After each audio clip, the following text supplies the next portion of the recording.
Hello and happy gaming, everybody. My name is Dark Sage Walker, and I sincerely apologize for missing yesterday's upload. It was just this strange combination of things going on and scheduling that just made things more difficult than they needed to. So I should also explain, my upload time is a little different today. Mostly because I was awake earlier, so we're actually a little before 8 a.m., so forgive me if I'm a little sleepy. But I'm going to do my best to try to make up for that missing episode a little bit later today. I'm going to do this, then I'm probably going to start on a load of laundry, but that's neither here nor there. It is Friday, of course, so let's get into the poll results. And eking out with just one vote over their opponent, today's run is going to be based on Helltaker's Cerberus. So thank you everyone for voting. I very much appreciate it. Doug Triel will just have to wait until later. The theme of the poll, of course, was on an interesting take on the rule of 3. So, with that having been said, let's get into today's poll victor, Cerberus. Now, in Helltaker, what Cerberus is instead of just a big three-headed dog that just kind of goes roar and growl and snarls and bites your face off, it is instead a trio of dog-eared girls who also roar and snarl and bite your face off, but in a very cute way. So, this is just one depiction on the popular mythological creature known as Cerberus that has permeated Greek mythology for a while. Cerberus is also known as the gatekeeper of the underworld, who is tasked with making sure that the living don't enter the underworld, but more importantly, that the dead don't leave the underworld. The most popular depiction of Cerberus is that of a large three-headed hellhound. So that's where the kind of alternate depiction of Cerberus in Helltaker comes from, that being the form of three cute dog girls wearing dapper clothing. And it's the color of their clothing that I decided to use as the inspiration for using the Hope Robe, which of course just has overall decent stats. As far as everything else, we're starting with Severing Slash because, they have claws, so cutty, slashy. Makes good sense to me. Chaotic Echoes is the best way I can think of to represent the idea that there's 3 of them. But also they are a group of characters that like to get the job done by lunging, as one would expect from a big mean hellhound, or in this case 3 cute but equally mean dog girls. I chose Exploding Fireball as the signature because in many depictions of Cerberus is seen, starting to breathe fire, or actively breathing fire, and most hellhounds do have some form of fire breath, so this just made sense. Also, when you have the signature, it's 3 fireballs, which very easily goes with the theme of the rule of 3. 3 hound girls, 3 fireballs. See? Sensible. The Glacial Cross skill is probably the outlier here. And since I am kind of merging different depictions of Cerberus, here's where that comes from. Cerberus has had many popular depictions, and one of them is actually from the game Devil May Cry 3, where Cerberus is depicted as, again, a giant 3-headed hellhound, but in this case it's covered itself in ice armor and is using ice-based attacks. It also likes to use lunges, so I figured this version of Cerberus should also get ice, or at least some ice-based attack, and that's what I came up with, especially since it allows another lunging attack. So we've got 3 lunges, a fireball, and then Sidewinder's badge. A, because it makes Severing Slash that much more interesting, but B, other depictions of Cerberus depict Cerberus as having snakes in certain places. Like, there's one popular depiction that has Cerberus having a serpent for a tail. Others have Cerberus having 100 snake heads. This is Greek mythology, just roll with it. Other depictions of Cerberus have 1 dog head and 50 snake heads, or like snakes rolling off of its back. Those depictions aren't as popular as what we typically know as Cerberus nowadays, but the idea that one of the most popular depictions still suggests Cerberus has a serpent for a tail, even though that's not really a thing with the girls from Helltaker, it does remain a very good Arcana, not Arcana, relic choice, sorry. So, we're gonna roll with that. So this is our starting build, let's see what we can make of it. There we go. Alright, so if I had to choose a starting place just to get the most difficult thing out of the way, I would choose to start at the Chilling Dungeons. So let's see if I can get that to happen. No, I don't care about the Sky Palace. No, I don't care about the Thundering. Whoops. Didn't need to do that. No, no Living Courtyards. I'd rather not see the Living Courtyards for a long time. Alright, there we go. Sounds frosty. So let's get the most difficult one out of the way, the one that's going to resist most of my stuff, and see what happens from there. Thankfully, once again, no Atlas. I am perfectly fine with not seeing Atlas again for a long time.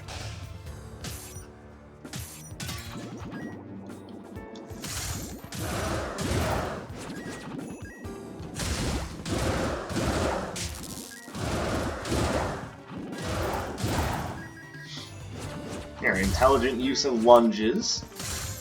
Then you punch a knight in the face, and there you go. Aha. Oh, I'm sorry, did you think you could actually do that? Oh, no, no, no, sir. You seem to misunderstand how this is going to work here.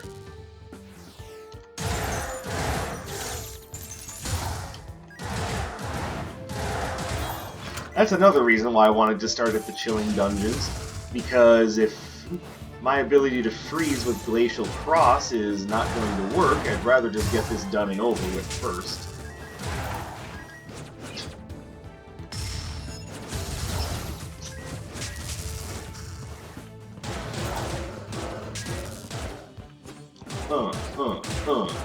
Take that, take that, take that.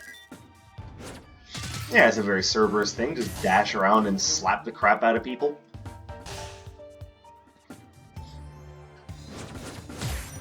So, in Helltaker, you actually don't get to see much of what the girls can do, unfortunately. But it's very much described as them slashing and clawing and snarling in a deadly but almost too adorable to fight back against way. Which, I mean, you look at the girls from Helltaker, and yeah, they're very adorable.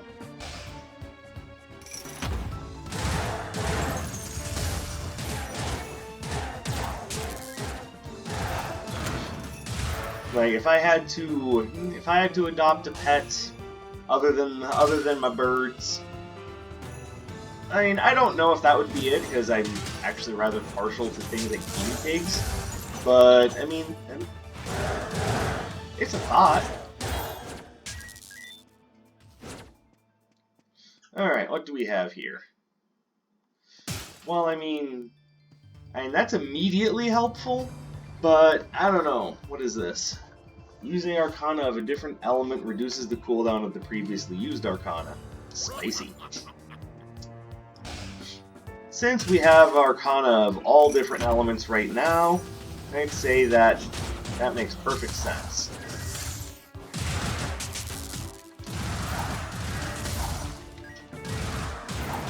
Hey, did one of the enemies momentarily glitch through the door before it puffed to smoke?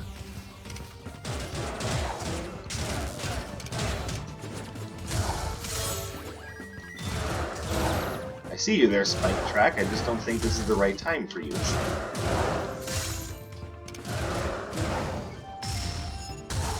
Yes, that was overkill. But it's a summoner. Oh, I didn't even notice this strange volcano painting. What are you doing here? Hi, got anything good for me? Oh. See, here's the thing. Cerberus might be patient, at least as patient as Cerberus can get in Helltaker, but this actually seems like it would hinder me a little bit more than help. I need to be able to stay on top of my game and stay in control. And without the other half to that combo, I'm thinking that would be a bad idea to take right now. Like I said, gotta stay in control.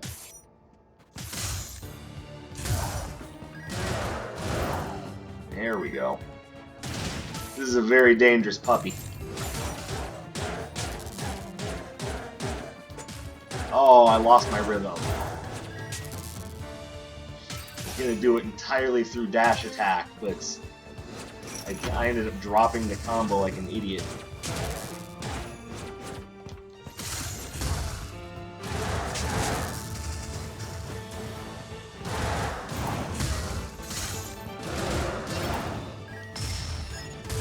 And once again, overkill, but well-deserved. Because how dare you throw that crap at me.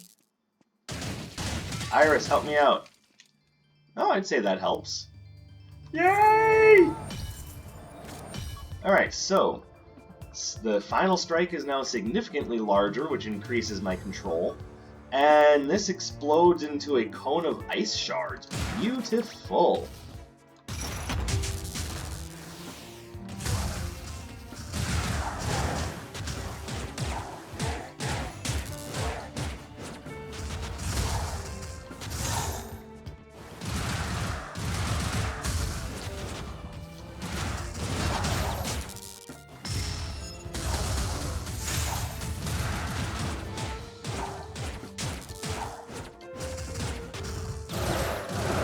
Funny how often that strategy is actually the most reasonable solution to a problem. Yeah, just dash into it over and over again. Who the hell cares? I don't know why I'm a monkey now, but just go with it.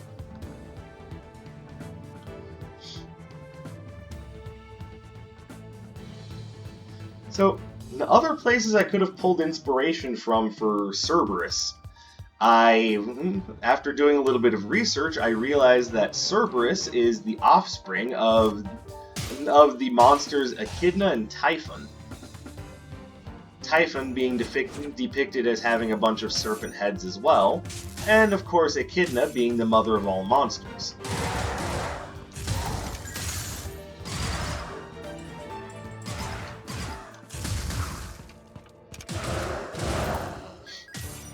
Yeah, I used one of those exploding barrels for my own game for once. Go away.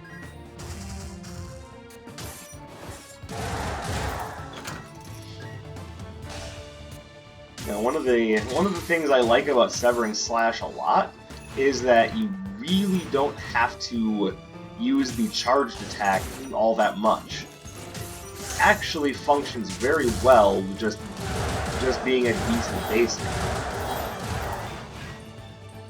And because it scores so many hits, it's actually a really good candidate for Sidewinder's badge. I see two things here I like. I see the Raspberry Cookie Box, and I see the Surefire Rocket. I'm thinking I'm going to go with the Surefire Rocket, but let's wait on it just a little bit so I can see what Arcana are available for Iris. I see Iris' shop over there, which tells me I'm going the wrong direction. Bolt Rail? Nah. Gotta stick with those claws.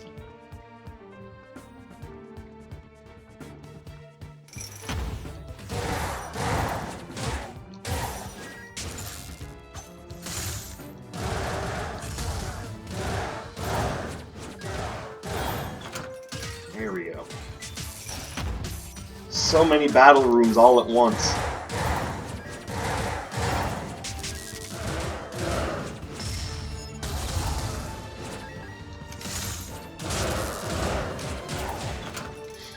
Perfectly done. Oh yes, I'm actually quite enjoying this build right now. Like, I always have, like, Severing Slash. It's just sometimes the Severing Slash is just so underwhelming. But with Sidewinder's badge, this actually feels, like, pretty powerful. I definitely feel like I'm in control while using it. And that's probably the most important part, is feeling like I'm in control. But Dark Sage, I thought you said you didn't like melee builds! Didn't like and had a hard time controlling are two very different things, but I have actually said that I don't like melee builds very much. So I suppose I should clarify. It's not that I don't like melee builds, I just feel I have less control when I'm using melee builds. But I would argue that this build is a bit more balanced.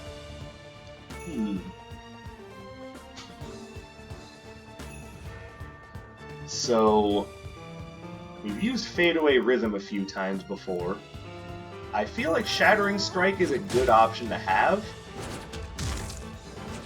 Especially since the girls are demons. So I very much feel as though I can get away with using something like Shattering Strike, because they guaranteed have greater than average strength.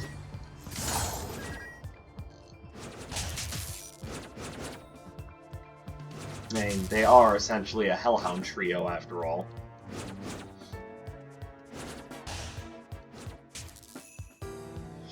And you can't tell me that demons don't get above average strength. I mean, they're fucking demons after all. What difference does that make? Not all demons are Balrogs, you know. No, not all demons need to be Balrogs. Let's look at imps, for example. Imps are particularly dangerous because of their ability to teleport, because of their blade arms, which, again, not all depictions of imps have that, so don't take it as gospel. And just due to their sheer numbers. Like, not every demon is dangerous just because it's, you know, a big meat stack.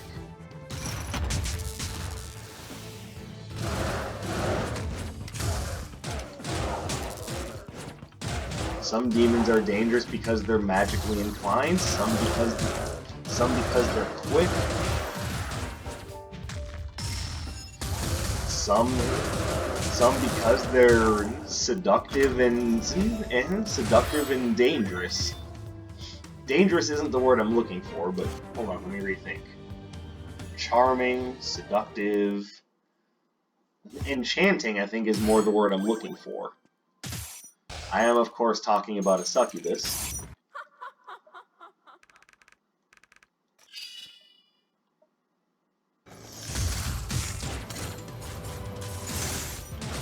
Oh, stupid.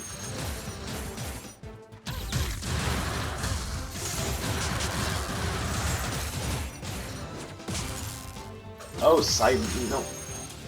I am just an idiot when it comes to those spears today.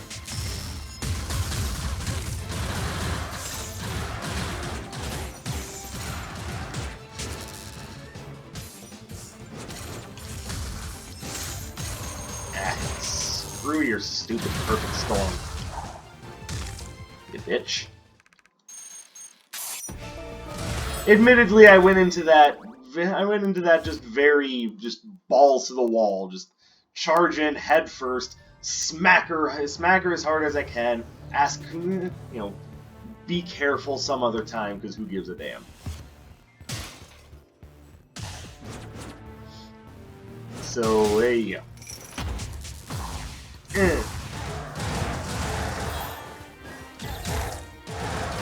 You silly mage. Who do you think you are? Oh, okay. I hate those little buzzsaw bastards. Stop summoning those, they're the worst.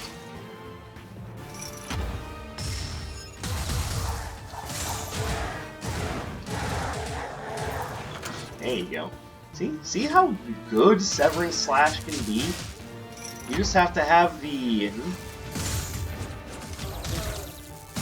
just have to have the right setup for it. Then again, I don't think anyone is actually saying that Severing Slash is bad. I'm more or less using that as an example because, by itself, it does seem a little strange. Wow.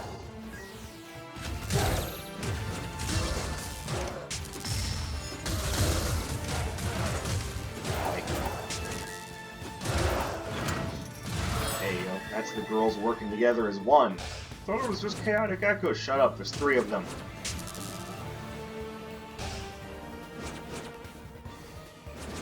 Remember, this is supposed to be Cerberus. And in lieu of just controlling 3 players at once is the best I can do. Also, yeah, Shattering Strike is kind of killing it right now.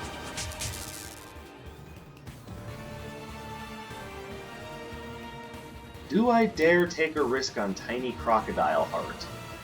My thought on that is I can get a huge amount of maximum health, but will I ever recover enough health to actually be at that point? I think, as of right now, the answer is probably best to say, let's not take that.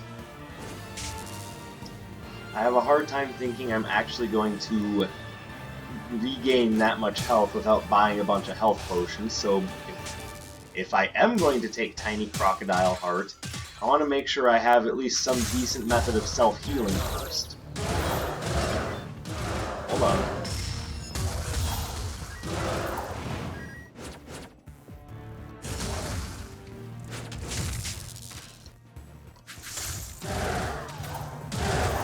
There you go, that's how you dodge arrows.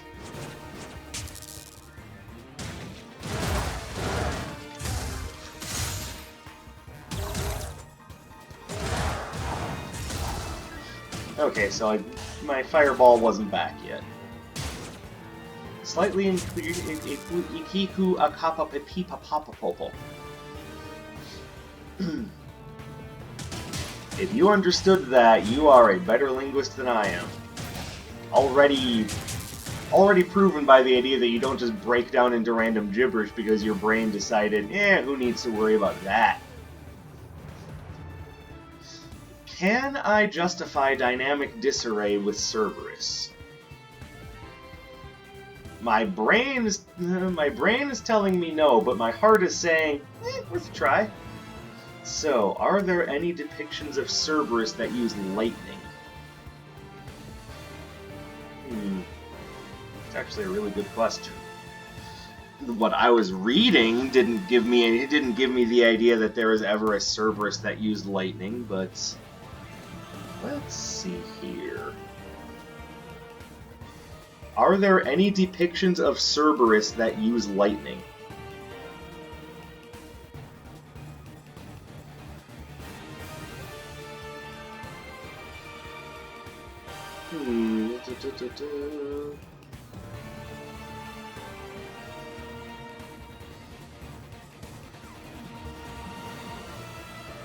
Okay, well, I mean, that's not helping.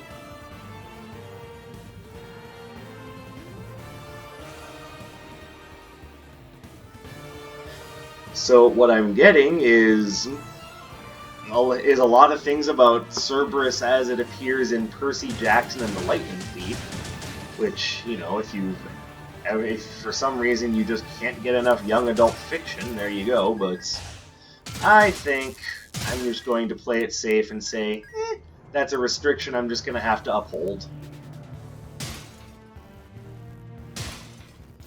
It's alright, there will be other opportunities for other skills that would make more sense.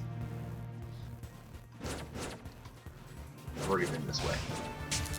For example, if Blazing Lariat were to show up, that I could reasonably justify as essentially a glorified, magically enhanced tail whip. Who needs to worry about lowering defense when you can just do damage?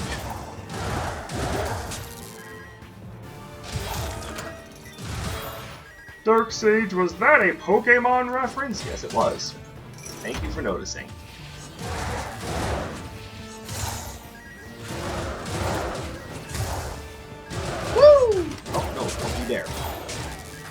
sometimes that's just your best option.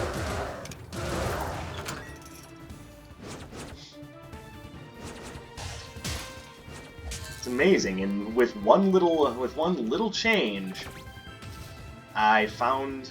Okay, so here's what I'm going to do. I am going to give myself a little bit of a defensive buffer zone, and then, yeah, I am going to try Tiny Crocodile Heart and see where I end up at the end of the run.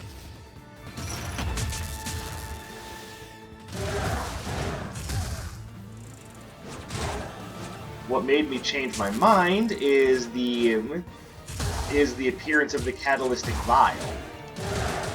Not only Catalytic Vial, but Sturdy Wooden Easel makes a pretty strong case for let's give this a shot as well.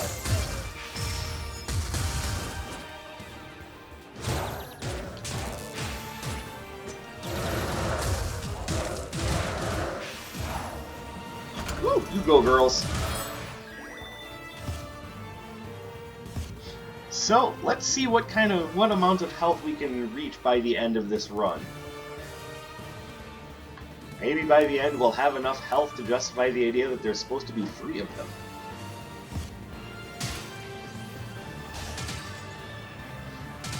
And again, I can imagine them wrestling a crocodile and, eating its heart and gaining strength from it. And if you're thinking that sounds a little too barbaric, remember, we are talking about a trio of hellhounds here.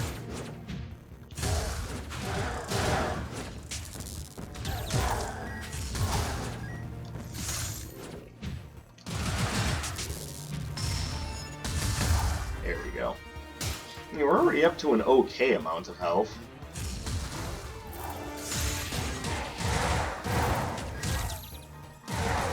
Get out of here.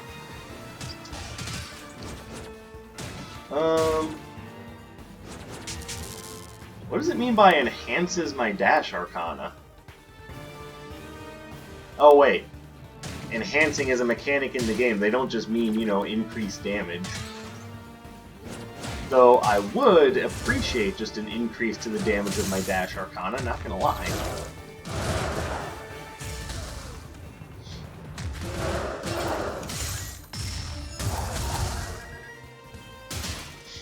Yeah, Surefire Rocket is just killing it right now.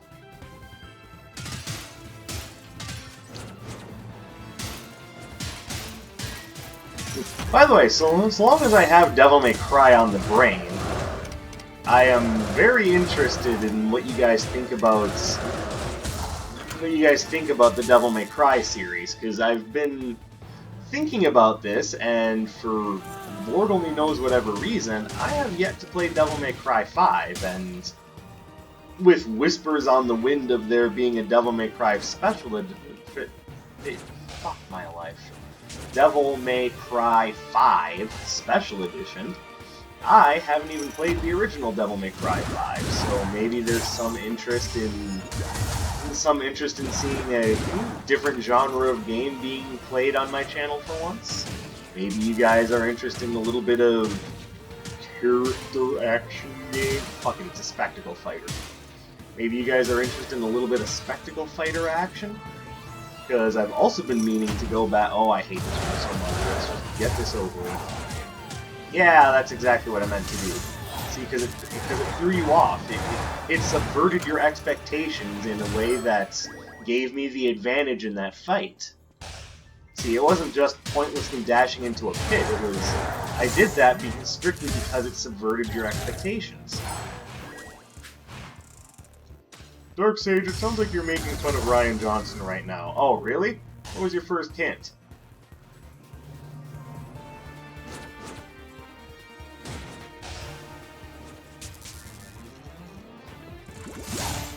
I'm sorry, but the man deserves to be made fun of.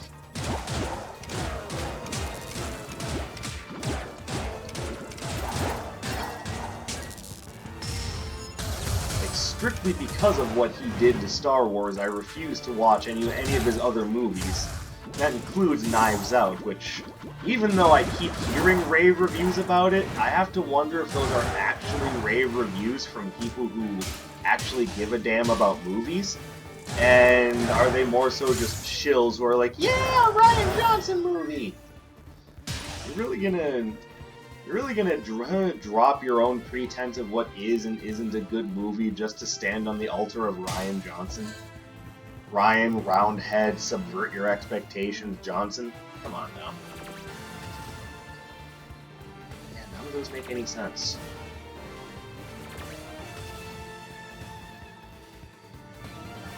So, Blazing Onslaught kind of makes sense? I just don't like how long that Arcana holds you in place. And I can't justify Water Prison.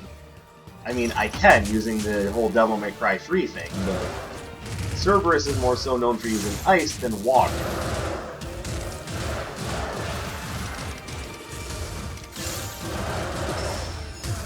Now, thematically, there's very little difference. It's just water is or ice is, of course, just frozen water. Is that Hunter Stiletto?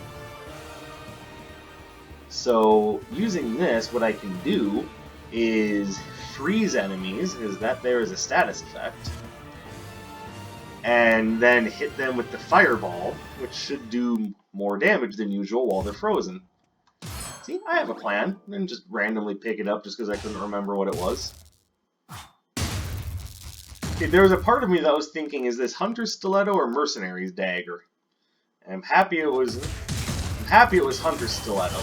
But honestly, there's plenty of clues as to which one it was because it wasn't giving off black smoke. You know, the surefire sign of this is a cursed Arcana. Relic, just relic. I know what I'm saying, I swear.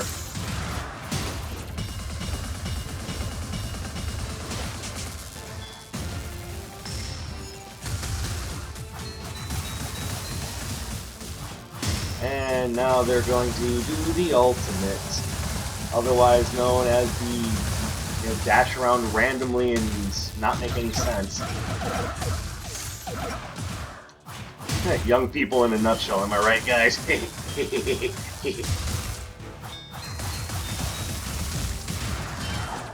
There we go. Perfect.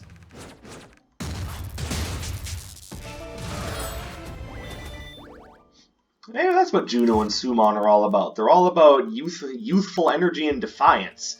They're all about defying the system, man.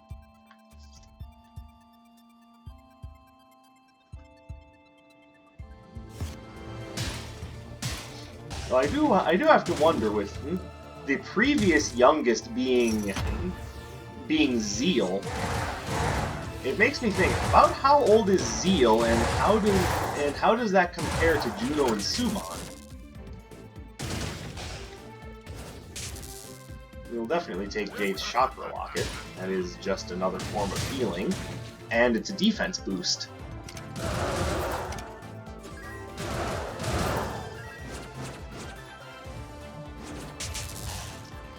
Like, are Juno and first of all, they're twins. So they're the same. They're roughly the same age, but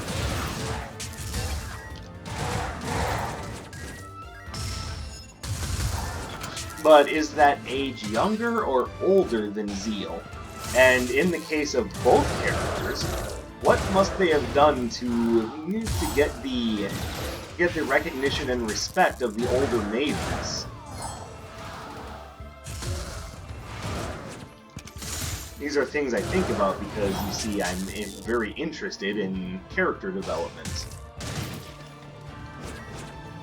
Like, as strange as it seems, I actually wouldn't be too against the idea of like a Wizard of Legend standalone comic or something to tell of the trials of the Lenova Magic Council. Then again, I'd also be interested in a follow-up game that goes into detail on why the council is looking for this Wizard of Legend so bad. Like, is it just a competition for them? Is this just a sporting event? Or is there more lore to it? I suppose to answer my own questions, I could just go to the wiki and ask and just look for information there. But I think it's more interesting to have a discussion about these things instead of just like, oh, the wiki said, therefore,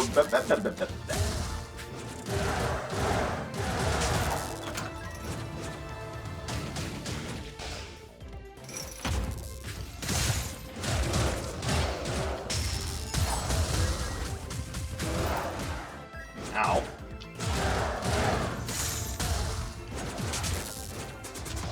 Alright, I've had about enough of you. Oh, that isn't even the end of the battle room. Christ.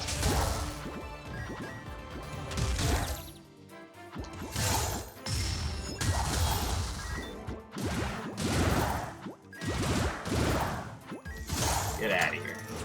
No one likes your face. There we go. See, I honestly think that with the addition of Sidewinder's badge, this basic is doing so much damage. But I mean, it also works particularly well with Perforating Jet and Bolt Rail as well. So if you're looking for a just basic only run, I would say you could do a lot worse than one of those alongside Sidewinder's badge.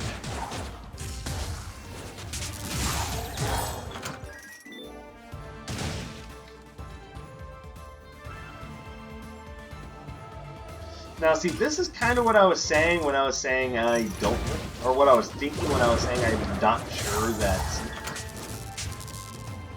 sure that having Tiny Crocodile Heart is going to help. Because more often than not, you're going to end up in this position where you have a huge amount of maximum health, but you're almost never going to be at it.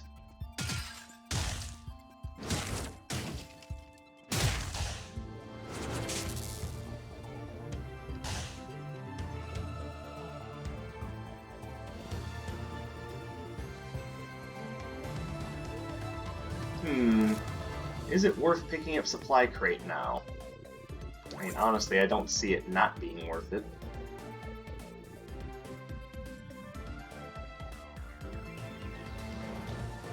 That's a maybe.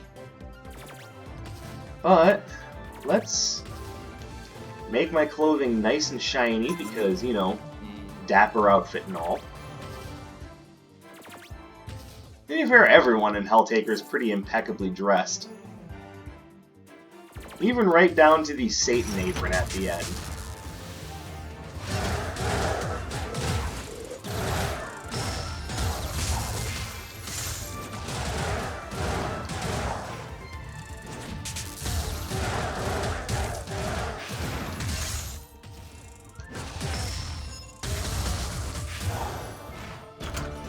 There.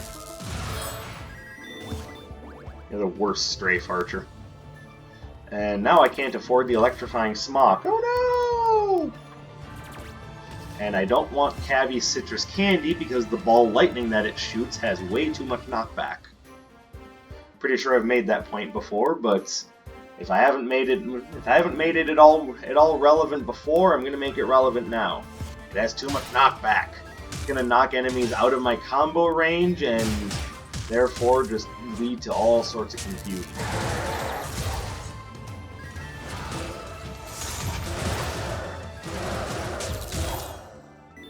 Here we go. Shattering Strike is actually doing me quite a bit of good here. Alright, yeah, let's just go deal with the whirling dervishes.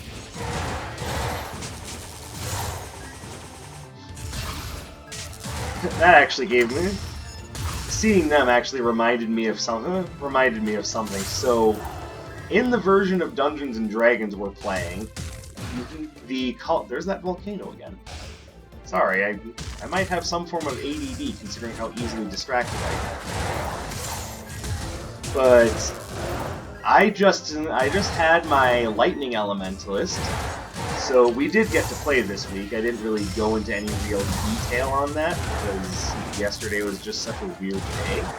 But I might go into more detail as to what happened during the game in the next video.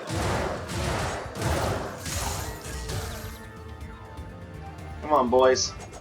And throw your shurikens. You guys suck. How are you still alive? Yay, overkill! Oh, I saw cushion flip-flops. Hang on, come back here. Surefire Rocket plus cushion flip-flops is a huge defensive boost. Also, 806 health. What? But I had stated multiple times that instead of just being a pure lightning elementalist, I mean, I still want lightning to be her primary element, but I also wanted her to start dibbling and dabbling in the idea of being a full-on storm mage. So, wind, water, ice, lightning, you know, the works. A little late for that to show up, thanks a lot. Increases overall signature charge gained from attacking enemies. Well, I mean, you just want me to be invincible now, I'm pretty sure.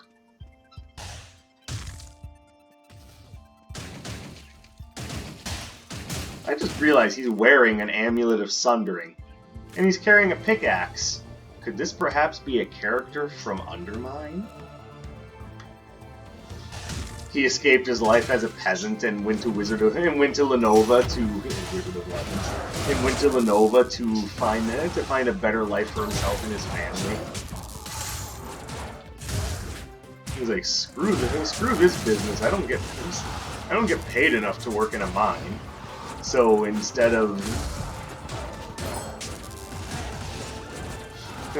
just going back to the mines, he just collects all of his money and just moves.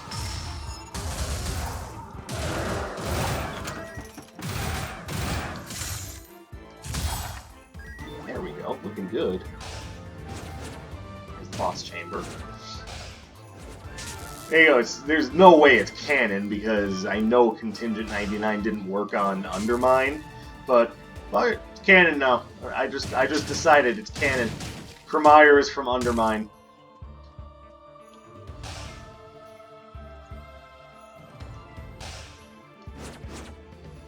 Anyways, back to what I was saying. In the vein of wanting her to be more of a storm mage, I've started teaching her some different spells. And when I say her, I mean Lucy, by the way, for those of you who haven't been following my D&D tales, which I might actually make D&D tales like a whole separate thing. Because I love talking about what happens in our games, but hey, there's other D&D tales out there. Tales of glory, tales of horror, all sorts of things that I think could be fun to hear about, but that really depends on how into RPG tales you guys are, so, you know, hit it up in the comments or on my Discord, because I very readily check and respond to my Discord.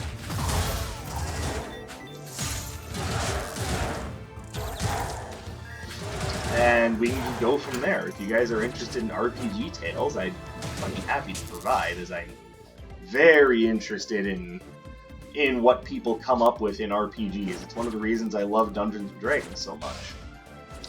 But anyways, I keep distracting myself because of the aforementioned ADD possibility that exists within my brain.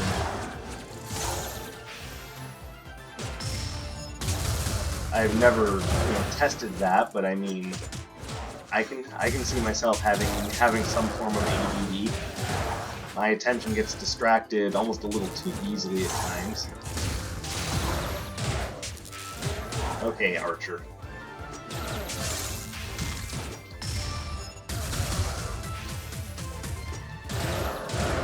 But is that a catch-22?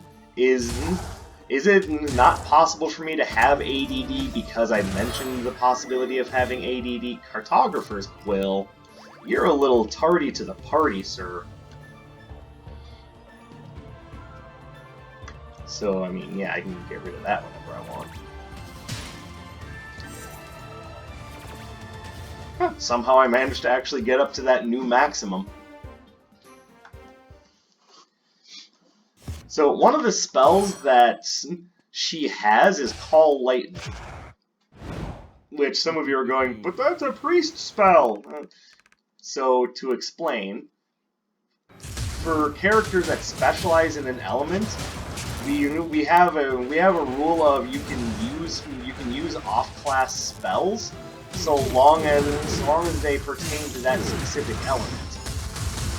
Call Lightning is, of course, a very lightning spell, so it makes sense that the Lightning Elementalist could learn it using that rule.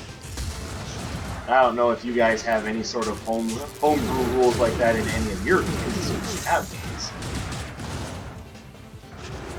But, I mean, if you do, is that a... Wow, that was unfair.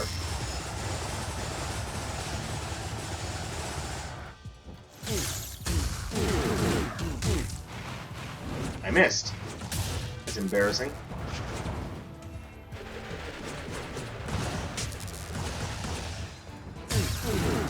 There we go.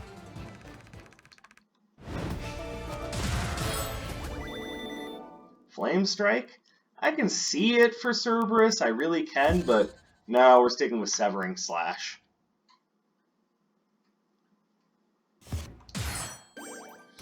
So, but the way Call Lightning works is there needs to be some sort of, like, there needs to be at least, like, rain clouds or something to call the lightning from. Which is part of the reason why Storm Mage could be such a strong class, because eventually you have the ability to control the weather, and Call Lightning is just a stupid powerful spell.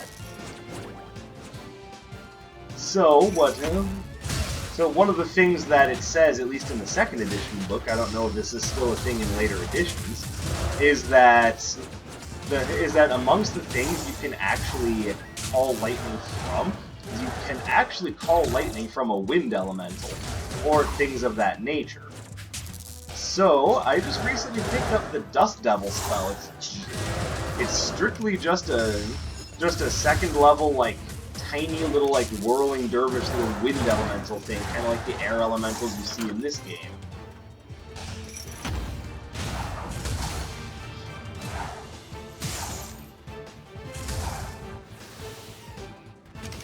And given the right opportunity, I figure if we're outdoors and there's no weather, there's no like storms in the sky to use, and she's not of the level where she can just straight up control the weather yet.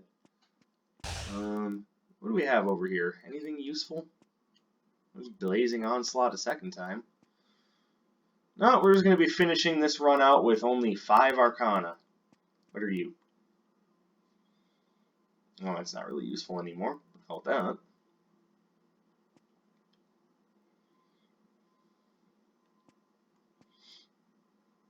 My signature charge already doesn't decay. Okay, so I don't have any cursed relic. Yes, I do. Okay, so we're gonna drop this. I'm gonna pick this up. There you go. Somehow or another, that's representative of Cerberus. I don't know how. And can I... I'm actually going to end this run on 0 gold.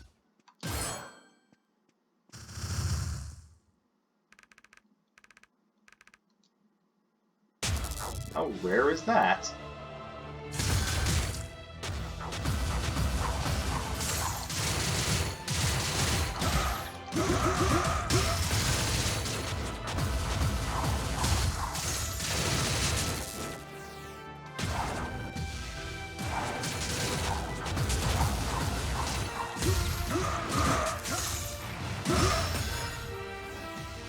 Yes, my aim is off today.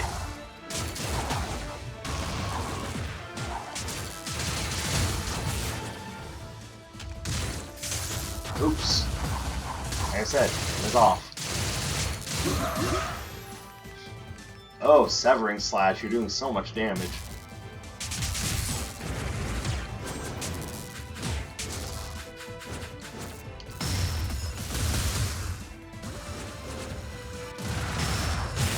Oh, I'm dumb.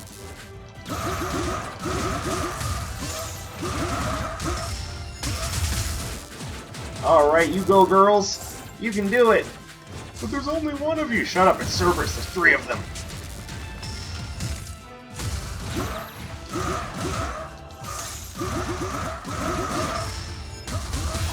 There we go. Ooh, that was a quick victory. Master Sura Quick Kill. Achievement unlocked. So there you go, there's the Cerberus run. I'm gonna finally finish what I was saying now, so I'm hoping that Dust Devil is a strong enough, like, little demi-air elemental that I can use Call Lightning from it. I don't know if it's gonna work, though, because I'm not sure if Dust Devil is actually in the air. I guess that's something to go over with the DM, but yeah. I mean, if not, I also just recently learned Conjure Elemental Kin, so yeah, I have that. That should work. So anyway, thank you guys very much for watching. I very much had fun with this run. This was definitely a good run to... Sorry, it was a good run for me. It felt good to do this. First run from my 2 days off, and it was a pretty decent run, even with a little bit of iffy RNG on some of the relics, like maybe Cartographer's Quill could have shown up earlier. But hey, I'm not complaining. So thank you guys very much for watching. Thank you for being patient with me through, little scheduling conflicts and whatnot. And I look forward to seeing you in the next one. Hit me up on my social media, especially Discord. That's where I'm most active. Drop a like, leave a comment, subscribe to the channel, and I will be back later. My name is Dark Sage Walker, and I will be seeing you.